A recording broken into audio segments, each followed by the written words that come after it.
Hey everyone, in this course we will learn simple, practical VBA and how it works within the SOLIDWORKS environment. If you want to go further and use these skills in real projects to automate SOLIDWORKS PDM Professional as well as SOLIDWORKS, then we've got some advanced courses on our website for you. You'll find the links to these courses below. Let's get started. In this lesson, we'll learn how to store and organize data using very simple data structures. We'll learn about arrays, collections, and dictionaries. So let's get started. I'm going to create a new module here. I'm going to call this module data structures. So I'm going to click on my modules folder here, right click on it, I'm going to insert, and then click on module.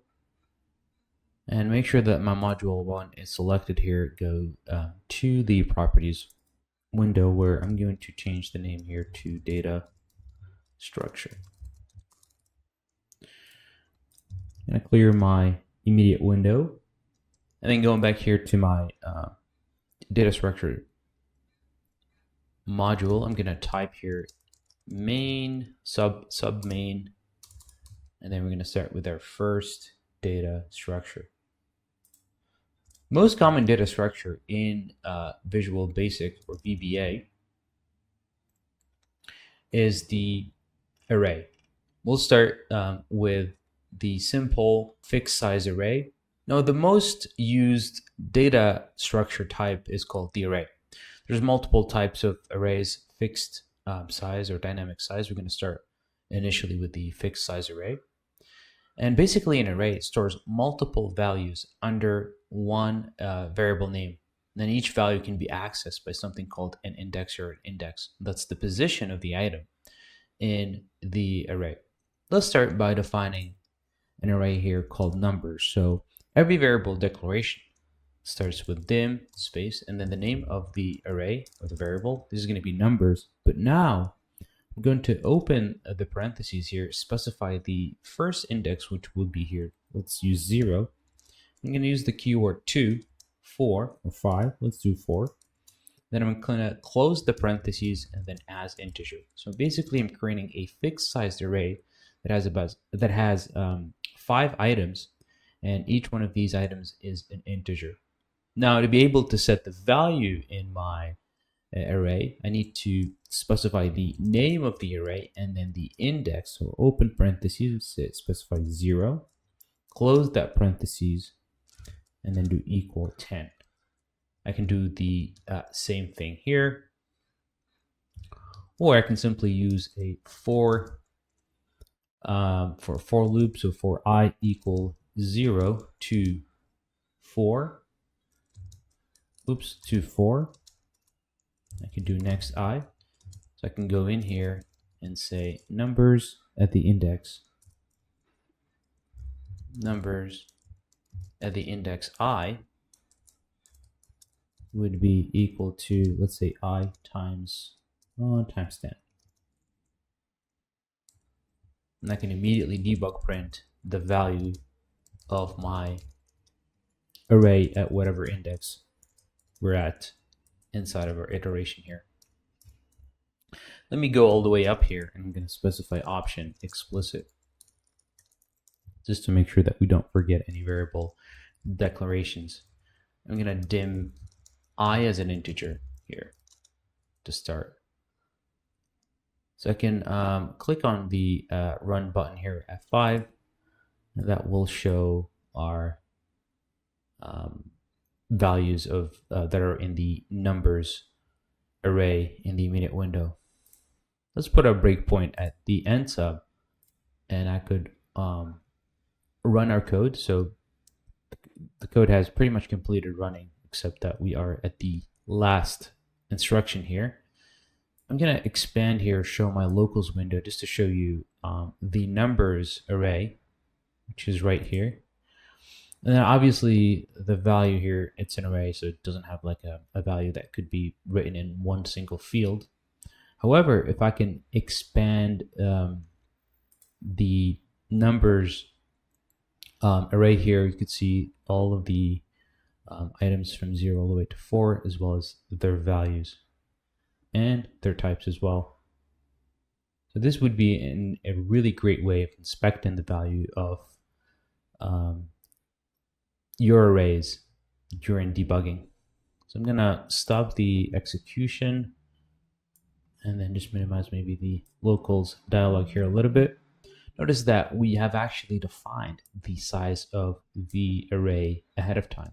So if I go in here and then I type in numbers at the index 5 equals to 10, and I run our code, we'll see that we've got an error. Let's click on debug so that we could see where this subscript out of range exception error happened. You can see that it happened right here, and it's because actually our array doesn't define 5 spots here, 6 indices, so this one here is out of our range. That's why we have something called dynamic arrays. So a dynamic array initially, when we define it, doesn't actually have a size. Let me show you how we can define a dynamic array. So I'm going to dim a new variable. I'm going to call it names. Same thing, open parentheses. However, instead of specifying a size, since it's dynamic, we're going to leave it empty. And then I'm going to type here the as string, which is the type of the items that are inside of this array. Now I could say that I need to reallocate the size of the array and change its size. I'm going to use the keyword ReDim. So I'm going to type in here ReDim as in redimension. I'm going to type in the name of my variable, which is our dynamic array. Now I can specify the size 2, 2. So 0 to 2.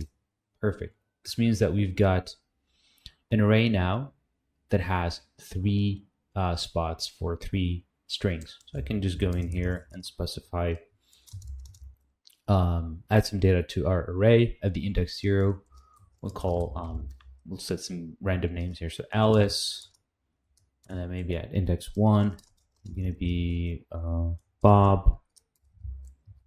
And then maybe at the index, the last index here, let's add Mo. Fantastic. So this is how we create a dynamic array, and then we change its size in memory. If we run this, well, actually before we run this, we probably need to debug print the content of our dynamic array. So for that, we'll just use for I equal to lbound, which will return the lower bound of the array, which will be 0 here, which is a VBA function, to upper bound, which will be 2 in this case. And then we can do next I, and we can debug print the names at the index. So debug print dynamic array item at the index I has a value of what they call in here, names at the index I. Now we can run our code, and you can see at index 0 we've got Alice, Bob, and Mo. Now we need to be super careful about using the ReDim function. So let's go here and ReDim our names array from 0 to, let's say, 3. And then try to print our content. One more time. So let's run that. Now initially, we have defined the array, as I said before, with no size, that for our dynamic array, and then we redeemed it from 0 to 2. That's 3 indices or 3 places in memory inside of our array. Alice, Bob, and Mo are the values. We print those, and we can see them right here. So from 0 all the way to 1. However, we decided to redim our array, or change the size of the array from 0 to 3, adding an additional spot. And then we tried to print the names of the array. Notice that here, we did actually at the third place here. However, the values have been completely wiped out. And that's the problem with ReDim. When you redim an array, all of the content gets cleared. So you need to be super, super careful about ReDim. Now, to work around that, we'll have to use a special keyword called preserve. So ReDim Preserve will maintain the existing data inside of our array. So now if we clear this, and I'll add after ReDim here.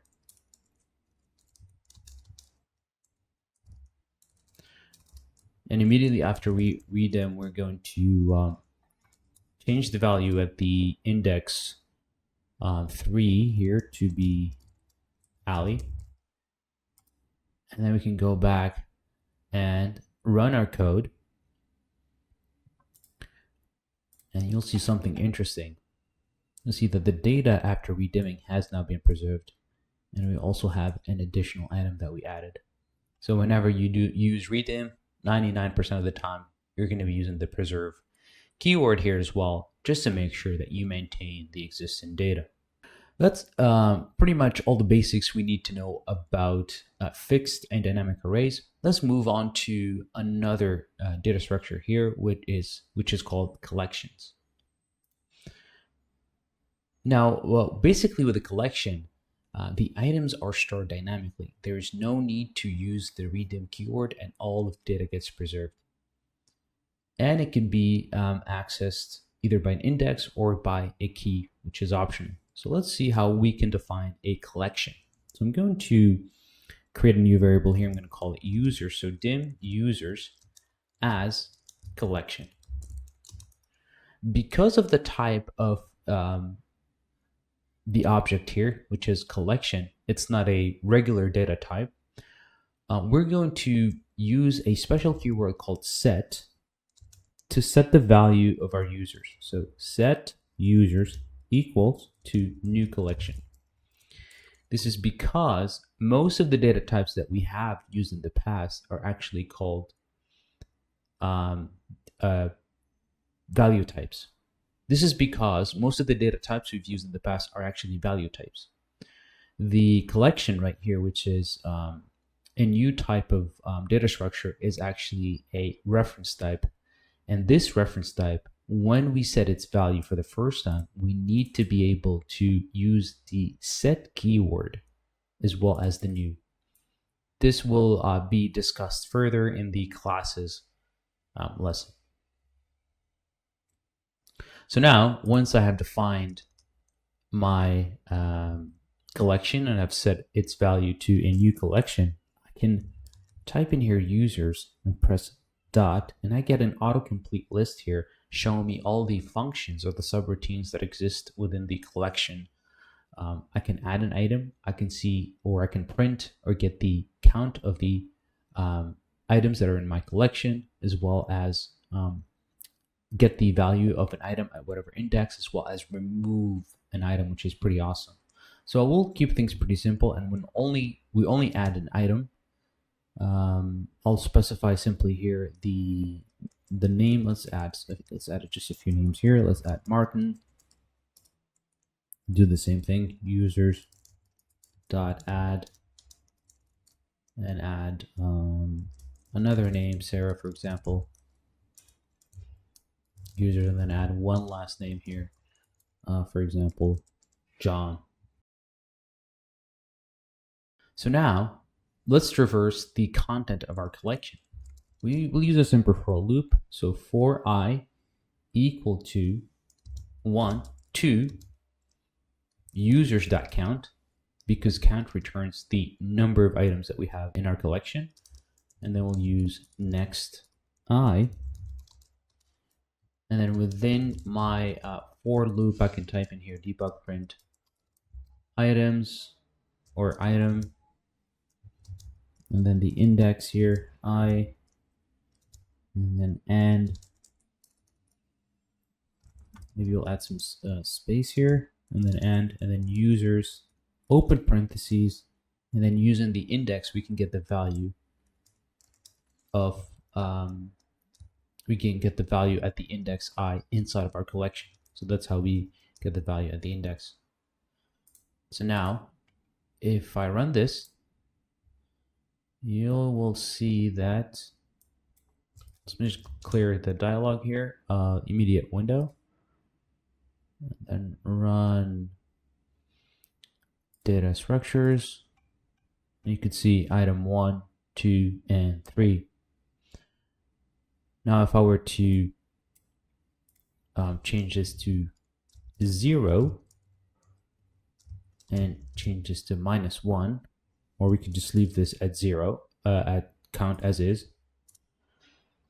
So changing I to 0, let's run this. You'll see that we have an error. So if I click on debug, this will take me to this line right here. We'll see what the I value is. It's at 0. So this is where it errored out immediately. This is because, and this is an important one, when you're traversing collections are 1 based. It means that you need to start from 1, not 0, just like what we had to, what we've done here in the past with our collections. So we have to start here with 1.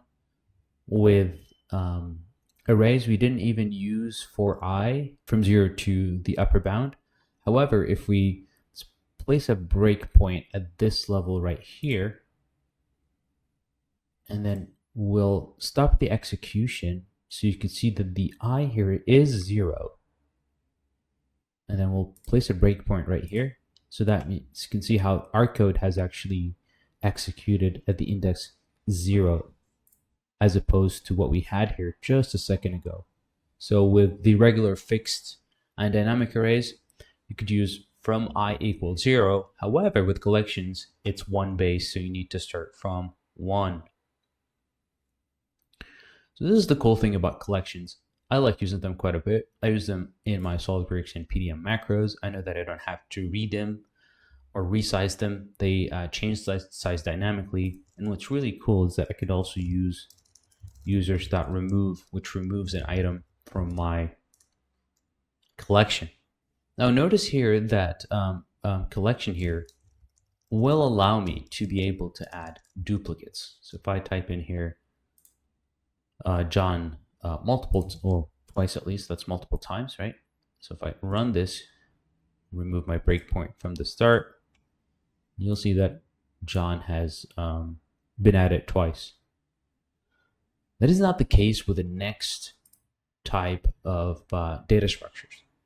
A dictionary basically is very similar to a collection, except that it does not allow duplicates. Think of a dictionary as a regular language dictionary, where you could have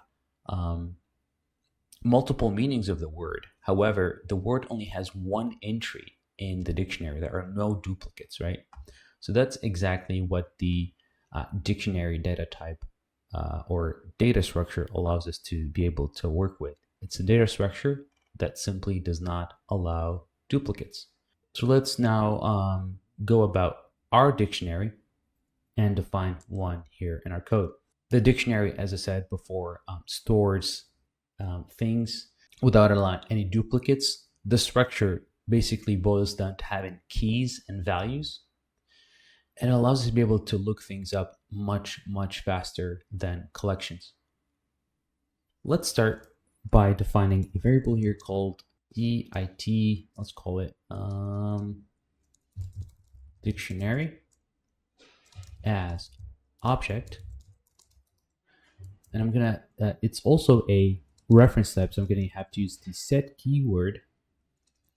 I'm gonna type in here dictionary equal to a VBA function called create object, and this object will be kind of retrieved from a library called scripting.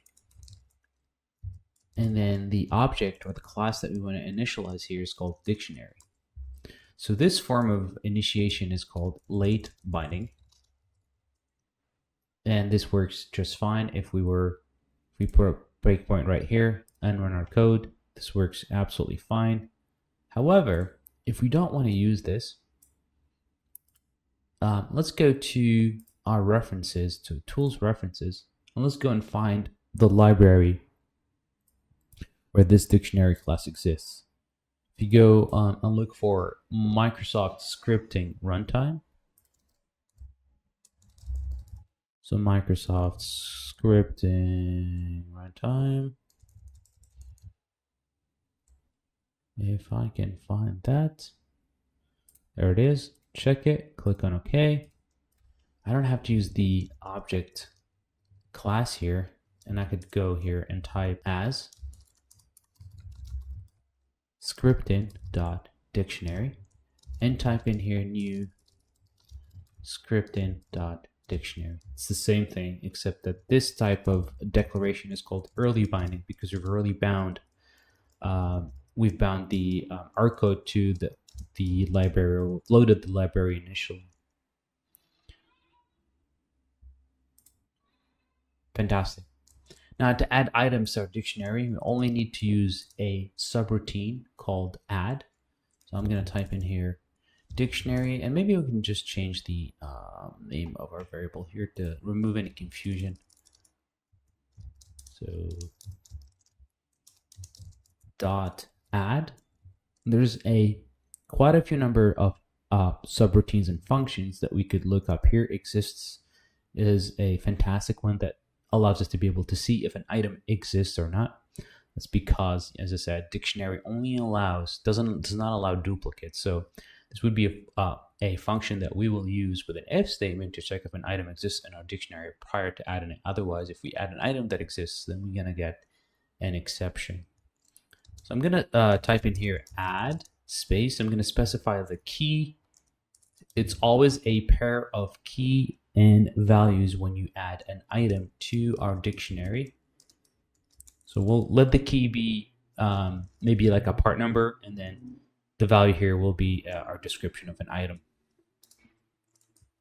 That works fine. I'm gonna intentionally add another item or another pair. However, I'm going to use the same key. So I'm going to place a breakpoint at this level. I'm going to clear everything and then run our logic. So which main subroutine we're trying to work with? We are in the data structure lesson. Click on run. And if I inspect my locals dialog here and open my dictionary, I can see that we've got one item, a count of 1, and that item has a value of a-1, or actually this is the key, not the value. Now, if I were to click here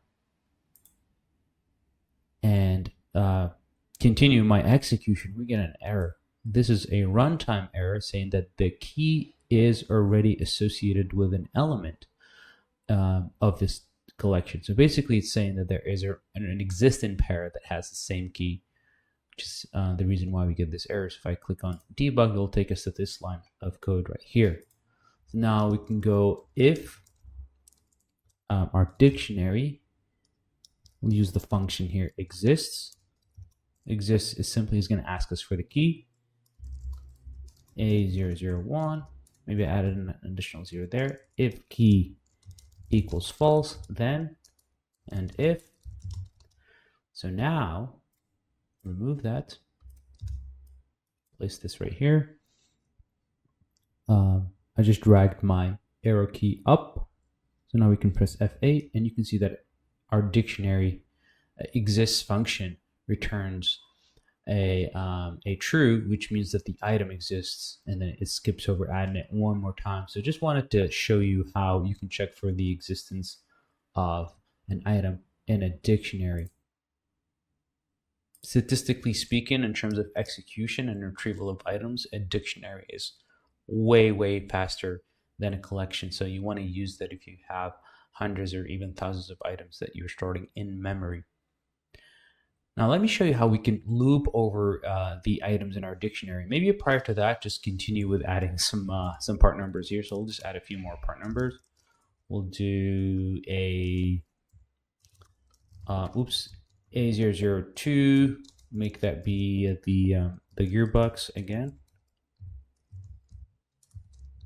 And then we'll add another item here. We're going to call this one bearing, and then we'll change AA002 AA002 to A003. Now to traverse over our items here, I'm going to define a variable here called key. This key is going to be a variant. And then I'm going to use that for each loop. So for each key in our dictionary dot keys with an S, I'm going to use next key. I'm going to kind of use the debug print command here, debug print.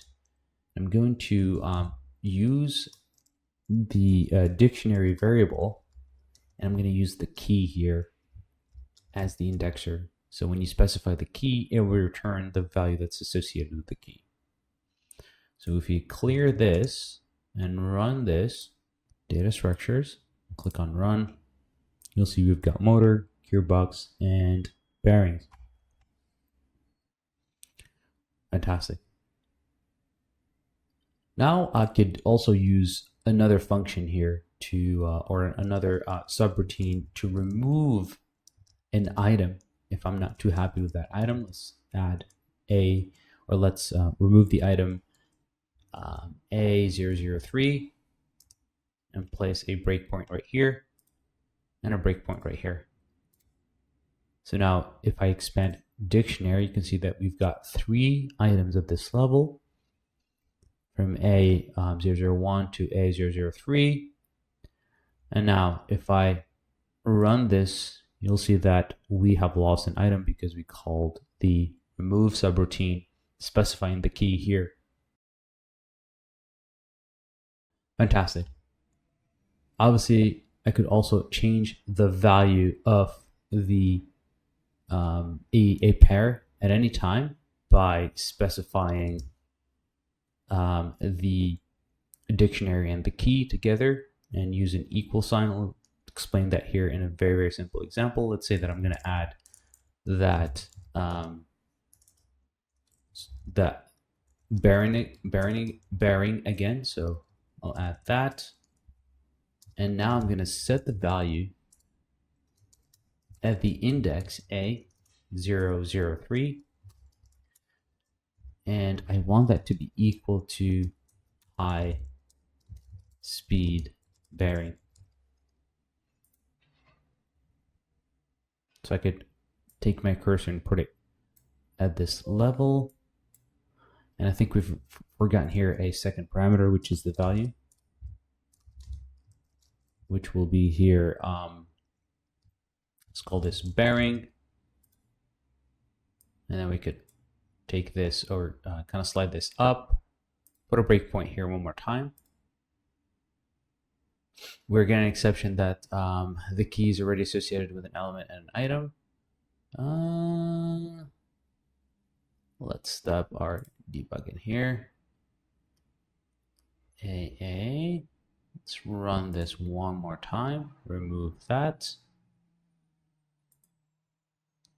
We did add the dictionary, so we added that item, which is at 3.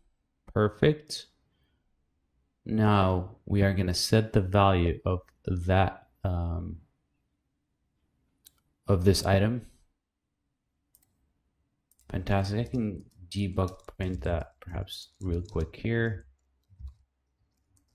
The index A003.